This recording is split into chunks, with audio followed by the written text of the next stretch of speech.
Hello বন্ধুরা, আমার আরও একটা ভিডিওতে তোমাদের সকলকে স্বাগত। আর আজকের দিনটা খুবই স্পেশাল, কারণ হচ্ছে আজকে যেহেতু রাখি পূর্ণিমা। তো সকাল সকাল উঠেই কাজে লেগে পড়েছিলাম। এই যে চা, যেটা হচ্ছে সবথেকে এনার্জির জিনিস, মানে এটা না খেলে এনার্জি হবেই না একদমই।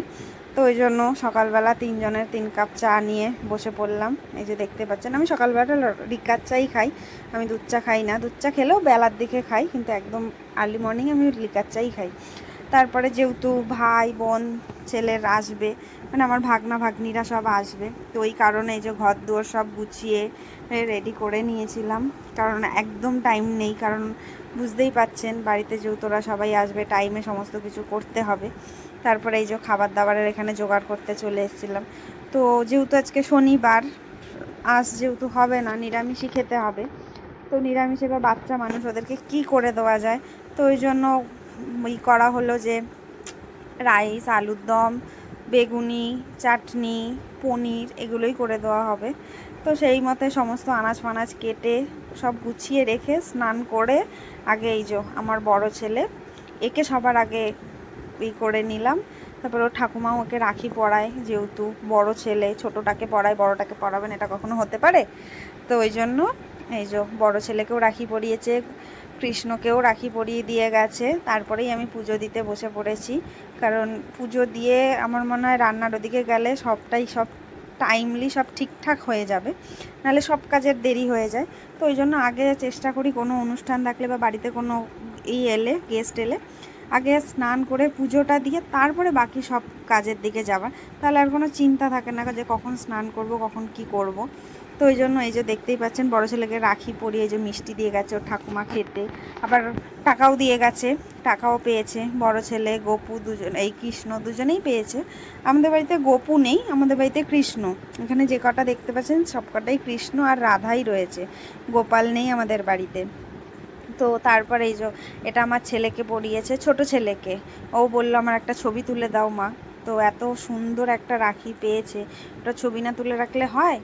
তো তারপরে এই যে দেখুন আমি রান্নার প্রস্তুতিতে চলেই এসেছি, কারণ অনেকটা লেট হয়ে গেছিলো, 11টা প্রায় বাজে। আর যেহেতু আমাকে ভাগে ভাগে সমস্তটা করতে হবে, কারণ আমার শ্বশুরমশাই আবার রাইস খান না, তো তার জন্য আমাকে ভাত করতে হবে, তারপরে কুদরি ভাজা করতে হবে। আর এগুলো দিয়ে ওনার হয়ে যাবে।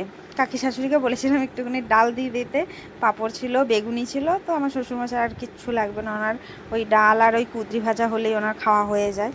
তারপরে এই যে আলুর দমটা কষিয়ে নিচ্ছি, তার কারণ আলুর দমটা অনেকটাই ছিল, ওটা হতেও অনেকটা টাইম লাগবে, ওই জন্য ওটাকেই সবার আগে তৈরি করার সাথে প্রিপারেশানে বসিয়ে দিয়েছিলাম। তারপরে এই যে কুদরি ভাজি। তো যাই হোক, সবার ভাইদেরকে রাখি পরিয়েছে, কেউ তার বাপের বাড়ি গেছে, কেউ তার ভাইয়েরা বোনের বাড়ি বা দিদির বাড়ি এসছে। তো যাই হোক, আমার ব্যাড লাক, আমি আমার নিজের কোনো দাদা বা ভাই কেউ নেই। হ্যাঁ আছে হয়তো, এই যে ভাই ফোটাতে দেখতেই পেয়েছেন হয়তো যে আমি দাদাদের দিয়েছি, ওগুলো আমার মাসতুতো দাদা, আমার নিজের কেউ নেই। তো ওই জন্য রাখিটাতে ওরাও কোনো করে না, আমিও ওই জন্য যাই না। আর যেহেতু আমার বাড়িতে এরা সবাই আসে, তো ওই কারণে আমার যাওয়া হয়ে ওঠে না। আর যেহেতু নিজের থাকলে একটা থাকতো, তো যাই হোক নিজের নেই বলে অতটা গ্রাহ্যও হয় না যে যাব গিয়ে পড়াবো। ওই জন্য শুধু ফোটাটাতেই আমরা সব ভাই বোনরা মিলে একসাথে হই, আনন্দ করি। তারপরে এই যে তার ফাঁকে রান্না প্রায় শেষের পথেই হয়ে এসেছিলো। তারপরে এই যে চলে এসেছিলো 2 ভাগ্নি, তারপরে হচ্ছে ভাইপো এসেছিলো। তো এই যে ফোটার ওখানটাতে আমি ছিলাম না, তার কারণ হচ্ছে আমি এদিকে রান্নার এদিকে ব্যস্ত ছিলাম, ওই জন্য উল্টো ক্যামেরা হয়েছে। এটা আমার ছেলে করেছে উল্টোভাবে করা। এটা হচ্ছে আমার ছোটো ভাগ্নি, মানে ছোটো ননদের মেয়ে এটা। তো যাই হোক, ওকে আমি চিনি বলে ডাকি, ওকে চিনি ডাকি। আর বড় ননদের মেয়েকে হচ্ছে মিষ্টিমা ডাকি।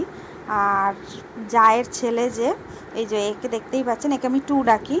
ও যেহেতু আমাকে জেম্মা আর জেঠু উচ্চারণ হয় না, শুধু জেঠুর টুটা উচ্চারণ হতো, তো তারপর থেকে ওই বড় টু আর ছোট টু হিসাবেই রয়ে গেল। ওই জন্য আমরাও ওকে টু বলেই ডাকি, ওটা আমাদের একটা আদরের ডাক। যাই হোক, তারপরে যে দেখুন ভাই বোনেরা মিলে